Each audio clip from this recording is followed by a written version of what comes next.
Well, hello all and welcome. Hope you're all doing well. Today, as you can see, I'm round on the allotment. I'll explain why in a moment. It's the 14th of December. You can see it's quite white over, -6 this morning. Absolutely real good frost, I think. We'll agree on that one. And why I'm round here, feed the birds. Always like to keep bird feeders topped up.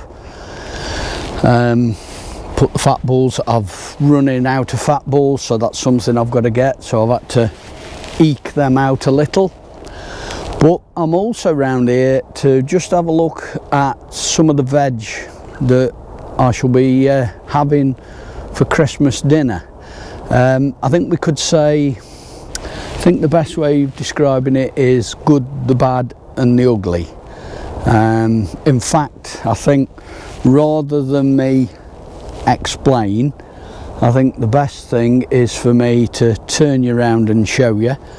I am also going to go through my seeds, show you what seeds I've got for next year. I've got one or two things that I'm trying new. But before we do any of that, I'll spin you round and I'll give you a look through some of the veg that I'm going to be having Christmas Day. Right, leeks. Now what I've got here, I've got Musselburgh and grow them every year without fail. Never seem to have any problems. There's one or two that have gone, well there's two that have gone to seed, formed their little heads. But there, we've had some and they're really nice. I've then got along the side here, I've then got, I think they're autumn mammoth. I always try and grow a couple of varieties, and as you can see that's what I've done here, and I think we can say that this is the good with regards to veg, as in the good, the bad and the ugly. So they're not too bad. I'll now move you on and show you some other winter veg that definitely don't look very good at all. Well, these don't look very clever whatsoever. This sprouts, hey, that rhymed and I didn't know it. Sprouts here, I forget the variety now, and some winter cabbage. These are absolutely frozen solid. And I think it's safe to say that there's club root in this ground because they've not grown very well. There's a few nice sprouts there and one or two here, but nothing sparkling. So now that I know, I can honestly say that there's got to be this club root in here because I've pulled some out. It probably isn't, no, they're not going to move. I have pulled some out and safe to say there's club root, so this for next year will have something else grown in it. I might do my beans in it or some onions, don't know, we'll see. But I'll show you now some somewhat slightly better sprouts and cabbage. And here we go, somewhat better, not brilliant. I don't know why, but I can grow sprouts, but I don't get the really high plants like some people get. There's a fella plot holder just a bit further down from me, and his will be as high as these hoops, and he'll have sprouts on them like golf balls. But I still enjoy doing it. These cabbages, I mean, these are some really big, I know they're solid at the moment, but these have got some good hearts in them, these have. I'm sorry, I don't know the varieties. I'm unsure about those. I'd have to have a look in my book. But yes, these aren't doing too bad. There's, as I say, there's sprout plants around here. These are a lot better. And I think I can safely say that this bed be okay for doing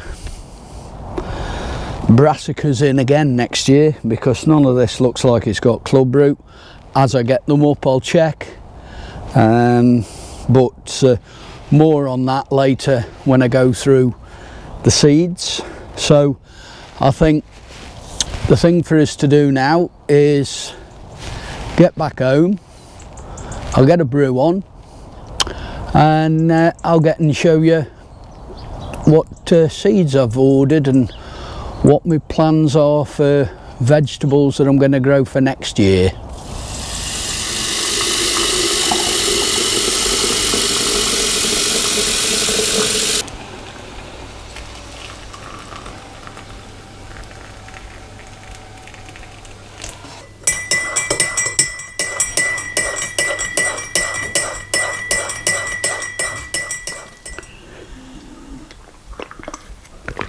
Ah, lovely cup of tea. Right, my seeds for 2023. First thing you'll notice, nearly all DT Brown.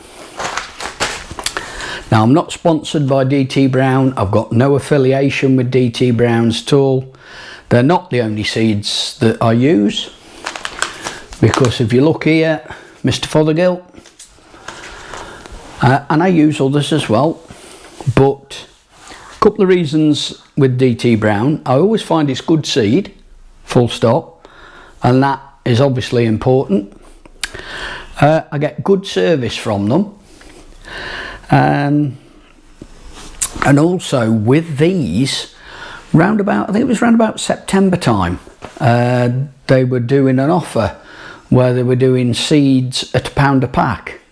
Now, I'll admit not all of these were £1 a pack, but quite a few, and I did, that's the box that they all came in, and I think, as I say, I think it was about September I did a video, and I think I entitled it Christmas Comes Early, and it was that box, and it was because of me receiving all these, and I can't fault DT Brown, so you know, stick with them. So here we go. So beans, Cobra, French climbing bean, done those. I think I've done them from day one of having an allotment, and they're brilliant, really do like them, so we're going with them. Peas, I've got several packs, I've got some more in the box of peas. These are Hurst Green Shaft. Now, I used to grow Kelvedon Wonder, and they're a nice pea, very similar size plant to these, grow to about 2'6", 3 foot. But the big difference is, with the Kelvedon Wonder, you get 1 pod per node, and you get something like 8 to 10 seeds, 8 to 10 peas in a pod. Hurst Green Shaft, you get 2 pods per node, again 8 to 10 seeds. So technically, switching to Hurst Green Shaft, doubling my harvest.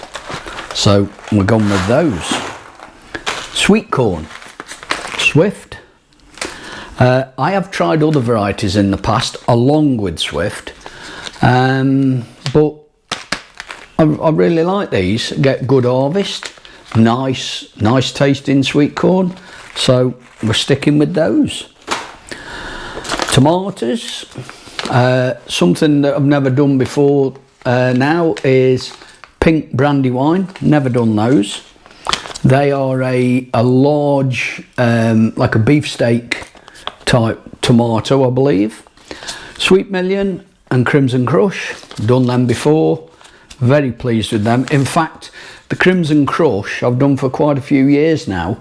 They're a blight resistant variety, and I was going to change for next year and try something else, but I thought no, we'll stick with it.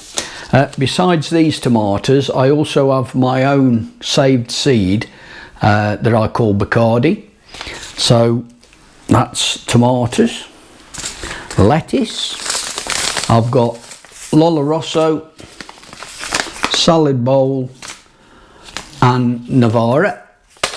I've never done Navara before, so that's a new one for me for next year. so I'm going with them.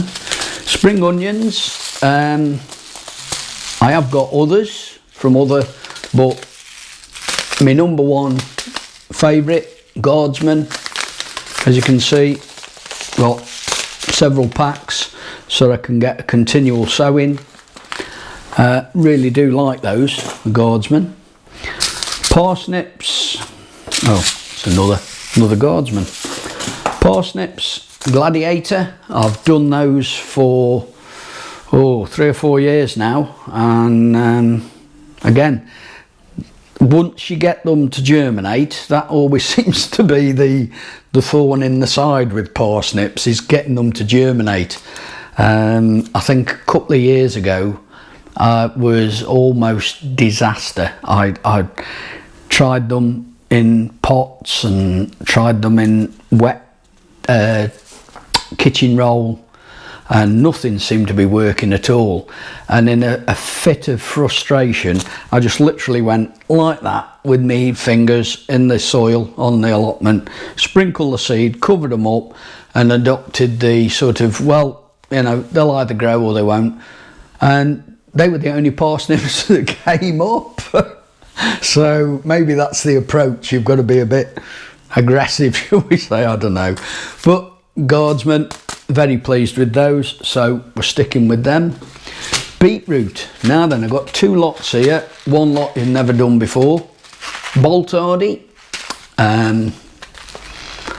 no problems with these. I've had, if you look back on my videos, you'll see again this year I've had some really nice beetroot, and they are a good favourite, seem to be consistent.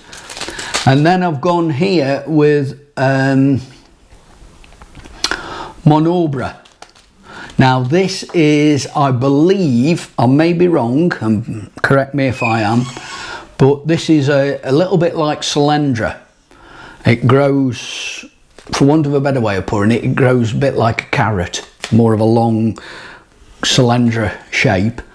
And I think, if my memory serves me, I think these are something new. They're a British bred, I think. What's it say on here? It just says long Solyndra roots, which are ideal for slicing and pickling. It has a very good flavour and has very few rings. So we're trying them, never done them before, so we're giving them a go. We'll see how they go. Wet the whistle. Right, now then, leeks. Musselburgh. Now, I've done Musselburgh from day one, and touch wood, I've never had any problems. There's people out on my allotment site that don't grow leeks because for some unknown reason they seem to struggle to get them to germinate, or when they're growing they don't seem to grow very well. So I don't know why, I don't know what that is. I personally find it very easy. I just put these into about a 6 or 7 inch pot, sprinkle, cover, and away they go. But that's Musselburgh, and then I always do 2 varieties. This year I think I've done I don't know what it's called, Winter Mammoth, I forget now, but I've done Musselburgh, and I've done, I forget what it's called, but for next year I'm doing Elephant. It just says very hardy, long thick shank, which will stand for up to 6 months in good conditions, excellent flavour. So and looking at this, I've just noticed the sowing times are different. The Musselburgh is March to April, but that is outside, whereas the Elephant says sow indoors January to February. So but more on that when we come to sow them. Carrots. Now then, I've stopped messing about.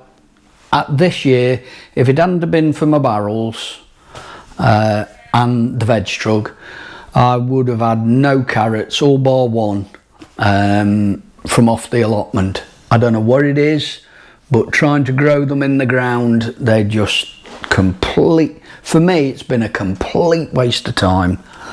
But what I've got here is sweet candle, which I've grown in the barrels, and if you look back on some of my videos, you'll see me harvesting them, and they've been absolutely superb. They really have. They've been almost as thick as my wrist at the top, and a really nice shape.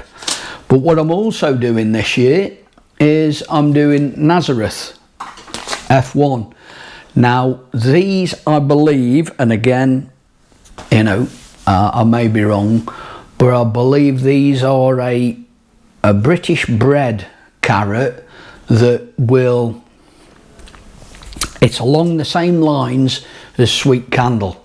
They're basically the same sort. It says here, it says highly recommended main crop variety producing extremely uniform blunt ended roots with smooth skin and good colour, good frost tolerance, can prolong the harvest period through winter months. The sweet candle says here an exhibition type which grows up to 20 centimetres, 8 inches long. Well, I've grown them this year to that sort of size. Extremely uniform, smooth, straight skin, deep orange colour. So the descriptions are very similar for both of them. But when I saw it in the seed catalogue, and I thought, yeah, well, we'll go with Nazareth, because I've got a couple of barrels and I've got other things. I've inherited a wheelie bin, which I plan to keep on the allotment to grow some of these in, once it's full of compost and sorted, of course. So that's carrots. Now then, brassicas. Brussels sprouts, I'm going with Crispus this year. Club root variety, that's why I've gone with those. Cabbage, I'm doing, these are a Savoy cabbage, and where are we? It says first club root resistant Savoy cabbage with great tasting leaves forming large heavy heads. Also resistant to ring spot and white rust, and that is Cordoba. So never done them before, so we're giving them a go. And again, broccoli, another club root resistant variety of broccoli or Calabrese, which I'm doing, and that's Monclaren. No, sorry, Monclano. And it says a quality club root resistant variety producing firm domed heads and fine beads, high yield, and has good resistant to dowdy mildew, also gives a good standing ability. So we're giving them a go. And then cauliflower, I'm doing Clapton, which again is a club root resistant. It says produces heavy, dense, very white curds, excellent plant type with good curd cover, excellent flavour. So that's all my DT brown seeds. Now what I've got here, and I've got several packs of them. In fact, I've got 3 packs of each. But these are Mr. Fothergill's. These are my cucumbers that I grow. And I've got Luxury. Now they produce cucumbers at 14, 15, 16 inches long, some really good long cucumbers, and I've always had a good, it says here, it says a wonderful heavy crop, all female variety which produces Dutch type cucumbers in unheated greenhouses. Fruits average 35 to 40 centimetres, 14 to 16 inches in length, has a good mildew resistant and fruits are of excellent quality and flavour. And that's true, they are a fantastic cucumber. And then as a sort of lunchbox type, I've been doing Socrates. I did those this year and I did them the year before. And it says vigorous strong plant producing mini bitter free fruit, all female, best grown in a greenhouse or tunnel. And again, these they just go mad. So so that's basically most of my seeds. There will be other odd things that I'll be growing, and of course I've not shown you any flowers that I'm doing, but we will, as I get and sow the seed, I'll show you as I'm doing them. So but yes, that's my 2023 vegetable seeds, already sorted and ready to go for next year. Well, that's it for this one. Thank you all very much for watching. It really is very, very much appreciated. I'd also like to thank my new subscribers. I've suddenly had a bit of a flurry of new subscribers, and that's big thumbs up from me. Thank you all very much. I'd like to take this opportunity also to wish you all a very merry and prosperous new year. And even if I don't get to, even if it's not a record year for me for growing, I hope you all have great success and it becomes a memorable year for everybody for the right reasons, as in you grow real good harvests of veg next year. So without further ado, I'm going to say ta-ra from a very cold Staffordshire allotment. So until the next time, be good, look after yourselves, look after each other, and I'll see you in the next one. Ta-ra a bit.